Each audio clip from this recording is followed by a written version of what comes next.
నమస్తే. ఝాన్సీ లక్ష్మీబాయి ఈ పేరు వినగానే భారతీయుల గుండె ఉప్పొంగుతుంది. స్వతంత్రాన్ని తెచ్చుకోవడం కోసమని జరిగిన మొట్టమొదటి భారత సంగ్రామ చరిత్రలో నిలిచిపోయిన పేరు ఝాన్సీ లక్ష్మీబాయి. కానీ దురదృష్టవశాత్తు మన చరిత్ర పుస్తకాల్లో కొన్ని పేజీలకు, ఇంకా చెప్పాలంటే కొన్ని పేరాలకు మాత్రమే ఆమె వీరోచిత్వం లేదన్నట్లయితే ఆమె స్ఫూర్తిని పరిమితం చేశారు. ఝాన్సీ లక్ష్మీబాయి మన తరానికి, మన ప్రజలకు ఇస్తున్న స్ఫూర్తి ఏమిటి, ఆమె జీవితంలోని విశేషాలు ఏంటి అని మనతో మాట్లాడేందుకు చరిత్ర పరిశోధకులు మరియు ఉస్మానియా యూనివర్సిటీలో చరిత్ర విభాగానికి హెడ్గా పనిచేసి రిటైర్ అయినటువంటి ప్రొఫెసర్ లక్ష్మి గారు మనతో ఉన్నారు. అమ్మ నమస్కారం. నమస్కారం. అందరికీ వచ్చే డౌటే నాది కూడాను. ప్రథమ భారత స్వతంత్ర సంగ్రామం మొట్టమొదటి 1887లో జరిగినటువంటి సంగ్రామం అయితే దీన్ని చాలామంది మాత్రం చరిత్రకారులు సిపాయిలు తిరుగుబాటు అని, సిపాయిలు పితూరి అని, చిన్న అంతర్గత ఘర్షణ అని ఇలా చెప్తూ ఉంటారు. ఏది నిజం అంటారు, ఏది వాస్తవం అంటారు, ఎందుకని అలా జరిగిందంటారు? ఏంటంటే ఇది బ్రిటిష్ చరిత్రకారులు దీన్ని కేవలం మ్యూటినీగా, అంటే సిపాయి తిరుగుబాటుగా చూపించాలని చూశారు. ఏంటంటే కేవలం ఫ్యాట్ ఏదైతే కార్ట్రిడ్జ్ గన్కి యూజ్ చేస్తారో అది కౌ ఫ్యాట్ తోటి చేసినందుకు హిందూస్కి, పిగ్ ఫ్యాట్తో చేసినందుకు ముస్లిమ్స్కి కోపం వచ్చింది, అందుకోసం తిరుగుబాటు అయిందని అది చాలా లైట్ ఇష్యూగా చెప్పారు. అలా మంగళ్ పాండేని పట్టుకోవడం, ఆయన్ని చంపడం ఇలాంటివి జరిగాయి.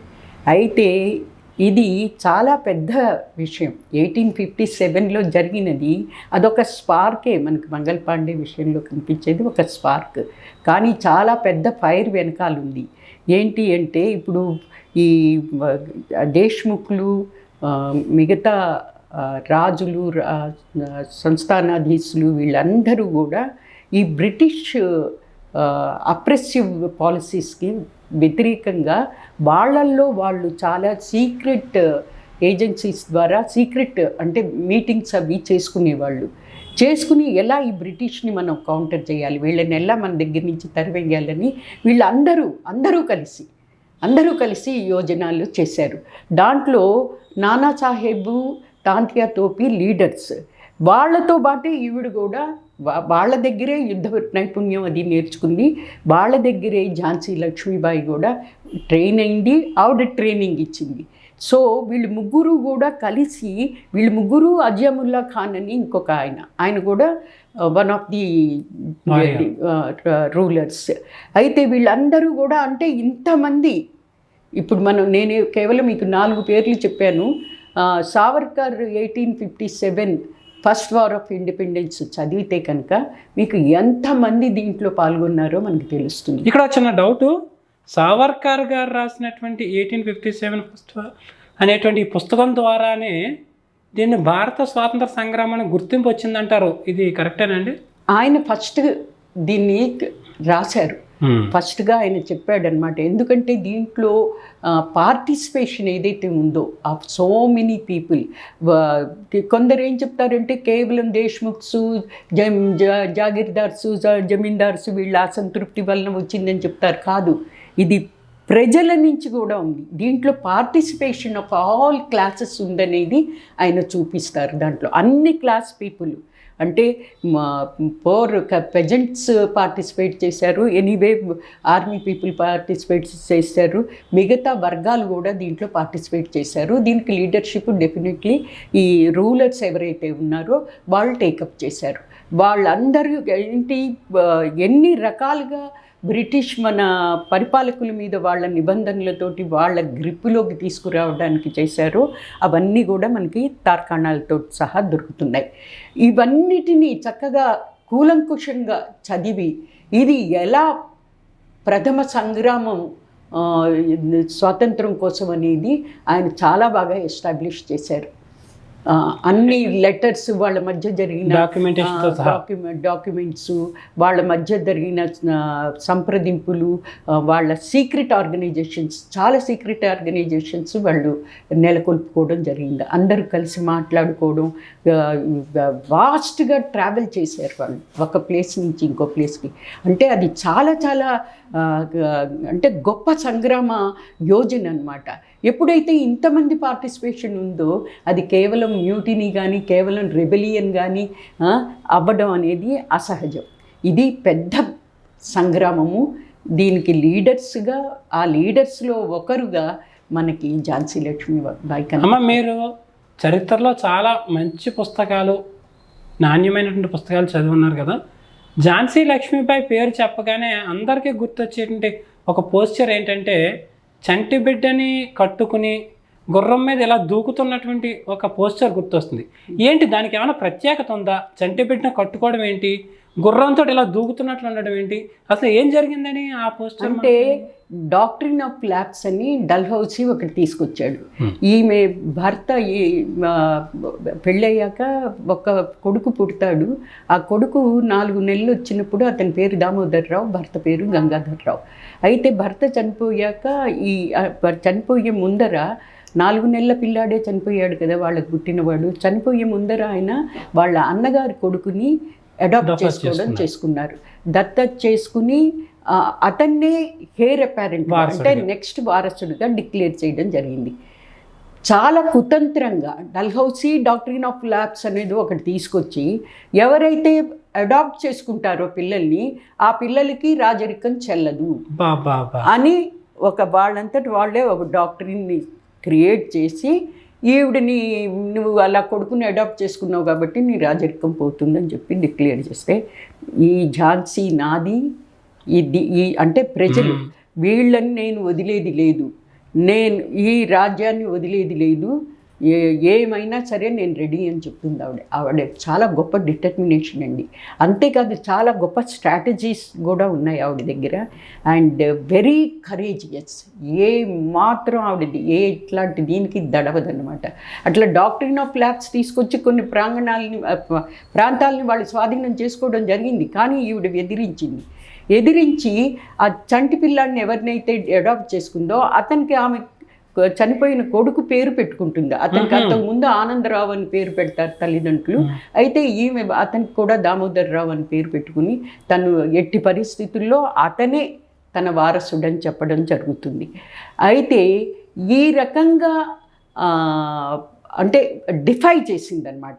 వాళ్ళ అథారిటీని ఆమె డిఫై చేసి కంటెస్ట్ చేసి కన్ఫరెన్స్ చేయడానికి రెడీ అయింది. అంటే ఇప్పుడు ఈ గుర్రం దూకడం అనేటువంటిది ఈ సీన్ ఎక్కడ జరిగింది? ఇది ఇంపార్టెంట్. ఇది చెప్తాను. ఎందుకంటే చంటి బిడ్డని ఎక్కించుకోవడం, గుర్రాన్ని దూకించడం, ఇది అందరికీ కళలో మెదులుతుంది. ఆవిడ పోర్టుని ఆక్యుపై చేస్తారు. అంటే చాలా చాలా క్రిటికల్ కండిషన్ అన్నమాట.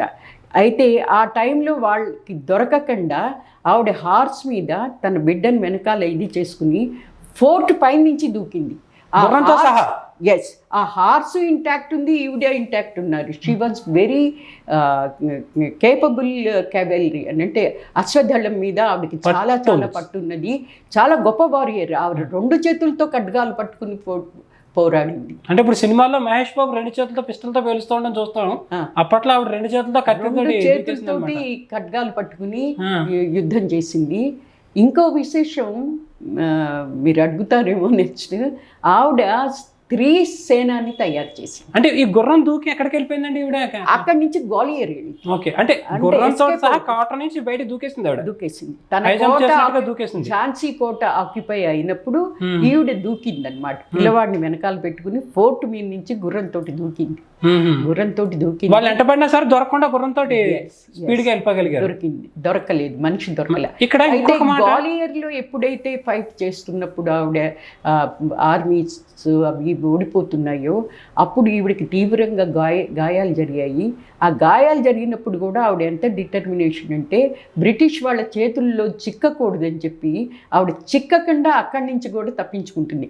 ఈ ఫోర్ట్లో కూడా ఏమవుతుంది, ఫస్ట్ ఫోర్ట్ నుంచి మనం దూకిందని చెప్పాము చూడండి, అప్పుడు ఆవిడ యొక్క అసిస్టెంట్ ఝుల్కారీ బాయి అని ఉంది. ఆవిడ ఝల్కారీ బాయి, షీ లుక్స్ లైక్ ఈమెలాగానే కనపడుతుంది, ఝాన్సీలా కనపడుతుంది. ఆమె ఏం చేసింది, బ్రిటిష్ వాళ్ళని ఈవిడున్న సైడ్కి పోకుండా తన సైడ్కి వచ్చేటట్టు, ఎందుకంటే వాళ్ళు ఈమె వెంటే పడేటట్టు చేసి ఈవిడ ఎస్కేప్ అయ్యేటట్టు చూస్తుంది అనమాట. ఆ రకంగా ఎస్కేప్ అయ్యి ఆవిడ బయటకు పోతుంది. అంటే మామూలుగా ఒక డూప్ హీరోని పెట్టినట్లుగా ఝాన్సీ లక్ష్మీబాయి కూడా ఒక డూపుని పెట్టి మనకి ఆవిడ జల్కారీబాయి డూపుని పెట్టి ఎప్పుడు ఆవిడతోటే ఉంటుంది. జుల్కారీబాయి ఆవిడ గురించి కూడా చాలా గొప్ప గొప్ప విశేషాలు ఉన్నాయి. ఆవిడ కూడా అన్ని యుద్ధాల్లోనూ పార్టిసిపేట్ చేసేది, అన్ని విధాలుగా ఈవిడికి సహకరించేది. అంటే ఈవిడ కింద ఉన్న వాళ్ళందరూ కూడా చాలా లాయల్గా, ఈవిడంటే చాలా ప్రాణాలు ఇవ్వడానికి సిద్ధమైన వాళ్ళే ఈమె చుట్టూ ఉండేవాళ్ళు. ఈ అమ్మాయి ఈవిడ అంటే ఈమె కూడా చిన్నదే, ఈవిడలాగానే 30 years మన అలాంటి వాళ్ళే ఆమెతోటి కలిసి యుద్ధానికి తయారయ్యారు. వాళ్ళందరికీ యుద్ధ నైపుణ్యాలన్నీ నేర్పించింది. ఖడ్గ విద్య, ఈ హార్స్ రైడింగ్, ఇవన్నీ ఆ జుల్కారీబాయికి కూడా వచ్చు. కాబట్టి ఆమె అనుకునేటట్లు భ్రమను క్రియేట్ చేసి ఈమె కోటలో నుంచి బయటికి వెళ్ళిపోయింది. అయితే ఈ గ్వాలియర్ కోటను ఎప్పుడైతే వాళ్ళు ముట్టడించారో అప్పుడు ఇంకా పెద్ద యుద్ధం జరిగింది. ఆ యుద్ధంలో ఝాన్సీ లక్ష్మీబాయి తీవ్రంగా గాయపడింది.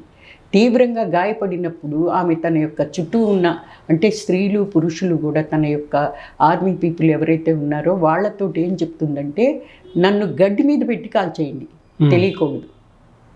నన్ను పట్టుకోవటానికి నేను వాళ్ళ చెయ్యి నా మీద పట్టుకోకూడదు. అంత డిటర్మినేషన్ తోటి ఆవిడ చెప్పింది. ఆ రకంగానే ఆమె క్రిమేషన్ జరిగింది. అదంటే గడ్డితోటి పెట్టి దహనం చేసేసారు. అబ్బా అబ్బా అబ్బా, అంత డిటర్మినేషన్ తోటి చేశారు అనమాట. అసలు ఈ ఝాన్సీ లక్ష్మీబాయి బ్రిటిష్ వాళ్ళకి వ్యతిరేకంగా తిరగబడాలనుకున్నప్పుడు ఒక పక్కన బ్రిటిష్ చాలా పెద్ద సైన్యం, మరి పెద్ద దళం అని అంటారు. ఈమె మరి ఎలా సమీకరించుకుంది, ఎలాగ వీళ్ళందరినీ టీంని అంతటినీ రెడీ చేసింది? ఎందుకంటే దీంట్లో ఈమెకి కొంత సహకారం తాంతియా తోపే, నానాసాహెబ్ గురి వాళ్ళ దగ్గర నుంచి కూడా దొరికింది. వాళ్ళ దగ్గర కూడా ఆర్మీలు ఉన్నాయి కదా, వాళ్ళందరూ ముందు నుంచే ఆర్మీలో ఉన్న వాళ్ళే. ఆ ఆర్మీలు ఈమె కొత్తగా సమీకరించుకున్న ప్రజల్లోంచి ఈమెకు వచ్చిన సపోర్ట్ అనమాట. జనం యొక్క సపోర్ట్ ఈవిడికి చాలా ఉంది. ఆమె ప్రాంత ప్రజలందరూ ఆమె కోసం ప్రాణం ఇవ్వడానికి రెడీగా ఉన్నారు. ఆ రకంగా ఆడ మగ ఇద్దరూ కూడా ఈవిడితోటి ఈవిడి దగ్గర యుద్ధ నైపుణ్యం నేర్చుకుని అనేక మంది ఈవిడితోటి చేరారు. కాకపోతే వీళ్ళు బ్రిటిష్కి మ్యాచ్ అవ్వలేకపోయారు. ఎందుకంటే వాళ్ళ దగ్గర వెపనరీ అడ్వాన్స్డ్. ఇక్కడ కమిట్మెంట్ ముఖ్యమండి. ఇక్కడ ఇంకో మాట మీరు చెప్తున్నప్పుడు ఒకటి దొర్లింది మాట, ఆడ మగ కూడా ఇద్దరు కూడా యుద్ధంలోకి దిగారని చెప్పేసి. మన చరిత్రలో చూసుకుంటే మహిళలకు పెద్దగా ప్లేస్ లేదు, లేదంటే మహిళలు యుద్ధానికి వెళ్ళింది, దళాలు ఏర్పాటు చేసుకుంది లేదు అని అంటారు. మరి మీరేమో ఈవిడ మహిళా దళాన్ని అని అంటున్నారు, కరెక్టేనా? ఇదే మరి కరెక్ట్. ఏంటంటే మన దగ్గర ఈ ఎంపవర్మెంట్, ఇప్పుడు చెప్పే ఎంపవర్మెంట్లే కాదు, అసలైన ఎంపవర్మెంట్ అప్పుడే ఉంది. ఎందుకంటే వాళ్ళు ఏ రంగంలో వెళ్ళండి ఆ రంగంలో స్త్రీలు ఉన్నారు. నేను ఒక సెమినార్ చేశాను అనమాట, women agency in Indian culture and governance అని. అయితే దాంట్లో చూపించాను, అనేక మంది వచ్చారండి పేపర్లు రాసుకుని. చిన్న చిన్న ప్రాంతాల్లో కూడా స్త్రీలు ఏ రకంగా యుద్ధాలు జరిగినప్పుడు ఎదిరించారు, వాళ్ళ మీద జరుగుతున్న అన్యాయాల్ని ఎలా తీవ్రంగా వాళ్ళు ఎదుర్కొన్నారు అనేవి అనేక పేపర్లు వచ్చాయి. అలాగే మనకి అంతకుముందు కూడా అంటే ఝాన్సీ లక్ష్మీబాయి కంటే ముందర మనకి రాణి రుద్రమదేవి ఉంది. రూలర్సే వాళ్ళే రాజ్యాల్ని నడిపించారు. కాకపోతే ఈవిడ యొక్క గొప్పతనం నాకు ఇంకా ఎక్కడ కనిపించిందంటే, వాళ్ళు కూడా చాలా గొప్ప స్త్రీలు, సామాన్యం కాదు. మెన్ ఫోర్సెస్ని వాళ్ళు లీడ్ చేశారు. వాళ్ళందరూ లాయల్గా స్త్రీ అని చూడకుండా ఆవిడతో పాటు కలిసి యుద్ధాలు చేశారు. ఆవిడ తన అంటే రాణి రుద్రమదేవి తన మనవుణ్ణి అంటే కూతురుకు పుట్టిన కొడుకుని రాజుని చేయగలిగింది. అలా అంత గొప్ప రోలు ఉమెన్ ఎవరిలో ఇచ్చింది కాదు పవరు. ఎంపవర్మెంట్ అంటే లోపల వాళ్ళ శక్తి అనుసారం వాళ్ళు వచ్చిన వాళ్ళే పవర్. అలా ఈవిడ దుర్గాదళ్ళని నిర్మించింది. అంటే ఒక మహిళా విభాగాన్ని, మహిళా సైన్యాన్ని పెట్టింది. మహిళా సైన్యాన్ని పెట్టి వాళ్ళు ఎంత తెలివిగా స్ట్రాటజీస్ అండి ఆవిడ. నేను ఇందాక ఒక ఇన్సిడెంట్ చెప్పాను కదా, తనలాంటి వ్యక్తిని అవతల పక్కకు పంపించి వాడు డైవర్ట్ అయ్యేటట్టు చూసిందా లేదా. అలా వాళ్ళు చాలా తెలివితేటలుగా అనేక సార్లు పట్టుబడకుండా స్త్రీలు. ఈవిడ ఇంకోటి ఏంటంటే ఈవిడ మ్యాన్ వేషం వేసుకుని యుద్ధం చేసేది. వాళ్ళని అవతల వాళ్ళని కూడా ఏమి అవునో కాదో అని చెప్పి కన్ఫ్యూజన్లో పెట్టడం. అలా చాలా చాలా ఇంటెలిజెంట్ రకరకాల వేషాలు మార్చి యుద్ధాల్లో పాల్గొనేది ఈవిడ. యుద్ధాలు పాల్గొన్నారు. చాలా ఇంటెలిజెంట్ వేలో యుద్ధం చేసింది. తన తక్కువ సైన్యంతో వాళ్ళతో కంపేర్ చేస్తే తక్కువ సైన్యం, వాళ్ళ వెపనరీ చూస్తే అది అడ్వాన్స్డ్, వాళ్ళు గన్ పౌడర్తో సహా అన్ని యూజ్ చేసుకుని వచ్చిన వాళ్ళు. అంతేకాకుండా వీళ్ళు ప్రిపేర్డ్గా యుద్ధాలని చేసుకోవడం ఆమ్నే సామ్నే అలవాటు. వాళ్ళు అలా దొంగ దెబ్బ తీయడం అలవాటు. దొంగ దెబ్బ తీయడం. సో అలాంటి వాళ్ళతో ఆవిడ నిర్భయంగా నిర్భీతిగా ఆవిడ యుద్ధం చేసింది. అంత గొప్ప వ్యక్తి గురించి పుస్తకాల్లో తక్కువ చెప్పి స్త్రీలు ఏదో వెనుకబడి ఉన్నారు, స్త్రీల మీద అప్రెషన్ జరిగింది అని రాయడం అనేది చాలా అన్యాయమైన చరిత్ర మనకి బోధించబడింది. అలా బోధించడం వల్ల ఏం జరుగుతుందంటే, ఎప్పుడైతే స్త్రీల్లో సాహసాన్ని వాటిని చేసి చూపించిన స్త్రీల గురించి చెప్తే చదివే వాళ్ళు కూడా ఇన్స్పైర్ అవుతారు. ఇప్పుడు పనికిరాని వాళ్ళుగా చూపిస్తే గీడవడానికి అలవాటు అవుతారు. అంతే కదా. ఇప్పుడు ఇంకొక మాట అండి, ఝాన్సీ లక్ష్మీబాయికి ఆ పేరు, ఆవిడ పేరు అసలు పేరు వేరేది ఉందని చెప్పేసి అంటారు. అలాగే రాజరికంలోకి వచ్చిన తర్వాత రాజ్యాన్ని పరిపాలన చేయించడం దగ్గర దీని దగ్గర కూడా ఆవిడ పాత్ర ఎలా ఉండేదండి? చాలా అమోఘమైన పాత్ర అండి. ఆవిడ అసలు పేరు మణికర్ణిక తాంబే. వాళ్ళ తండ్రి కూడా చాలా దేశభక్తుడు, చాలా గొప్ప వారియర్. ఆయన చిన్నప్పటి నుంచి ఈవిడికి ఇంక్విజిషన్, ఈ వెపన్స్ మీదే ఆవిడ దృష్టి. నేను ఈ ఫైటింగ్ నేర్చుకుంటానని సొంతంగా తండ్రి దగ్గర ఫస్ట్ గురువు, తర్వాత నేర్చుకున్నది, యుద్ధ నైపుణ్యం నేర్చుకుంది. తాంతియా తోపు, నానా సాహెబ్లు వాళ్ళ సాంగత్యంతో ఇంకా ఎదిగింది ఆవిడ పవర్ఫుల్గా. చాలా powerful and very disciplined life style. చాలా చాలా గొప్ప డిసిప్లిన్, తెలుగులో క్రమశిక్షణ, చాలా క్రమశిక్షణ అనమాట. మార్నింగ్ లేచిన దగ్గర నుంచి ఆవిడ పడుకునే దాకా ఆ టైం విభజన చాలా చాలా ఎక్స్పర్టీస్ తోటి ఉండేది అనమాట. ఆవిడ చాలా చాలా టైం బౌండ్గా పనులు చేసేది. అంత పర్ఫెక్ట్ పర్సన్ అనమాట. అంత గ్రేట్ లేడీ ఆవిడ. అంటే చాలామంది ఇప్పుడు మహిళలు మనకి తెలుసు, వాళ్ళు రాజ్యాలు వెళ్ళారు మన దేశంలో. వేదాల దగ్గర నుంచి స్త్రీలు మన దేశంలో పార్టిసిపేషన్ ఉంది అన్ని రంగాలలో. అయితే ఈవిడ ఒక దళాన్ని నిర్మించడం, అంటే యుద్ధాల్లో జనరల్లీ ఏంటంటే అప్పటికే మనకి ముస్లిం రూల్ ఒకటి జరిగింది. ఆ యుద్ధాల్లో స్త్రీల మీద అఘాయిత్యాలు ఎక్కువ జరుగుతున్నాయి. అలాంటప్పుడు నిర్భయంగా స్త్రీలే యుద్ధం చేసి చచ్చేటట్టుగా చూపించింది. అంటే చంపేటట్టు చచ్చేటట్టు. అంటే ఇది ఈ యుద్ధాన్ని నేర్చుకునేది ఆత్మరక్షణ కోసం. ఆత్మరక్షణ, మన జోలికి వస్తే అవతల వాళ్ళకి శిక్షణ. ఈ రకంగా ఆవిడ స్త్రీలను తయారు చేసింది. సో ఈవిడ యుద్ధంలో పాల్గొన్న స్త్రీలు చంపడమో చావడమో జరిగింది కానీ వాళ్ళ చేతులకి చిక్కడం జరగలేదనేది మనం అనుకోవడానికి. ఈవిడే స్వయంగా చిక్కలేదు, ఈవిడే స్వయంగా చిక్కలేదు. ఇంత గొప్ప విషయం కాదండి. స్త్రీలు ఈ విధంగా స్త్రీలు తయారైతే, నారీ నహి చింగారీ హై అని చెప్పి నినాదం ఉంది కదా, అది ఈవిడ వల్లనే. ఏదో స్త్రీయే అనుకోవడానికి లేదు. ప్రతి నారీ ఒక చింగారి, ఒక ఫైర్ అన్నమాట. So she waged a war in such a spirit. అంత గొప్ప విషయం. కొడుకుని వెనకాల కట్టుకుని కూడా నిర్భయంగా రెండు చేతులతోటి కత్తి పట్టుకుని యుద్ధం చేసింది. ఆ పిక్చర్ని ఒక్కసారి ఊహించండి. అది మహాకాళి, మహారుద్ర, దుర్గా యొక్క రూపం కాకపోతే ఏంటది? అది చాలా అద్భుతమైన విషయం. ఈ విషయాల్ని మనం పాఠ్య పుస్తకాల్లో పిల్లలకి చెప్తే అప్పుడు స్త్రీలు అంటే ఏంటనేది తెలుస్తుంది. ఇంకొక మాట అండి, ఆవిడ కూడా చాలా చిన్న వయసులోనే కాలం చేశారు. బతికింది చాలా తక్కువ కాలమే, కానీ ఆ తక్కువ కాలంలోనే సమాజం కోసం, దేశం కోసం కూడా చాలా చెప్పేసి ఆవిడ లైఫ్ నుంచి ఎలాంటి ఇన్స్పిరేషన్ ఈ బాలికలు కానీ యువత కానీ ఎలా తీసుకోవాలి? ఆవిడ అన్ని విషయాలు స్వయంగా చూసేదండి. ఆవిడ రూలర్గా అయినప్పటి నుంచి ప్రతి విషయంలోనూ, అంటే తన అంతఃపురంలో జరిగే విషయాల దగ్గర నుంచి, ప్రజల్లో ఉన్న విషయాల దగ్గర నుంచి అన్ని విషయాలు తెలుసుకునేది. అంటే వీళ్ళు ఉంటారు కదా చారులు, వాళ్ళ ద్వారా ప్రజల యొక్క వెల్బీయింగ్, అందరికీ ఏది అవసరమో. మీరు మణికర్ణిక అని సినిమా వచ్చింది, దాంట్లో చాలా బాగా చూపించారు. ఆవిడ ఎక్కడైనా అన్యాయం జరుగుతుంటే వెంటనే పోతుంది. అంటే మేము ఆడవాళ్ళం అని వెనక్కి లేదు. వెంటనే పోయి ఆ అన్యాయం చేస్తున్న వాళ్ళని క్వశ్చన్ చేస్తుంది. ఉమ్. ఇది పిల్లలు కనుక నేర్చుకుంటే నేర్చుకోవాలి. దేశంలో అరాచకం అన్యాయం జరగదండి. ప్రతి వ్యక్తి నిర్మాణం జరుగుతుంది. అది ఇంపార్టెంట్. అది చాలా ఇంపార్టెంట్ అన్నమాట. సో ఈవిడ గురించి తెలుసుకోవాల్సినవి ఇవి. క్రమశిక్షణగా జీవితాన్ని గడపడం, తాను అధికారం తీసుకున్న దగ్గర నుంచి రాజుగా తన ధర్మాన్ని నిర్వర్తించడం, ప్రజల బాగోగులు తెలుసుకోవడం, ఎక్కడికక్కడ అన్యాయాన్ని విరోధించడం, ఎక్కడికక్కడ అన్యాయాన్ని విరోధించి అక్కడ వాళ్ళకి పనిష్మెంట్స్ ఇచ్చేది. అంత గొప్ప రూలర్. ఆ కాస్ట్ ద స్పాన్ ఆఫ్ లైఫ్లో ఆవిడ just 30 years when she died. పుట్టింది 1828, చనిపోయింది 1858.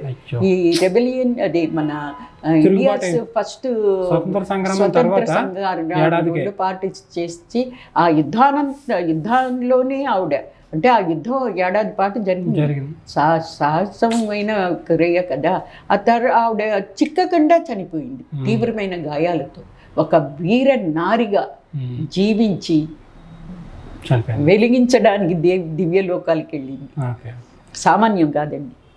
ఎవరెవరైతే హీరోస్ ఉన్నారో, ఇప్పుడు శివాజీ కానీ మహారాణా ప్రతాప్ కానీ ప్రజల్లో చాలా పాపులర్ అయిన వాళ్ళు, వాళ్ళ గురించిన కథలు, వాళ్ళ గురించిన పాటలు ఫోక్ లోర్లో మనకి చాలా కనిపిస్తుంది.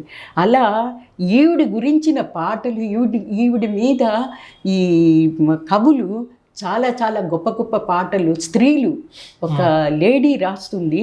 ఇలాంటి ఝాన్సీ లక్ష్మి లాంటి వారియర్ ఇంకెవరు కనపడరు మనకి, అంత గొప్ప స్త్రీ అని చెప్పి చాలా విశేషంగా పేర్కొనడం జరిగింది.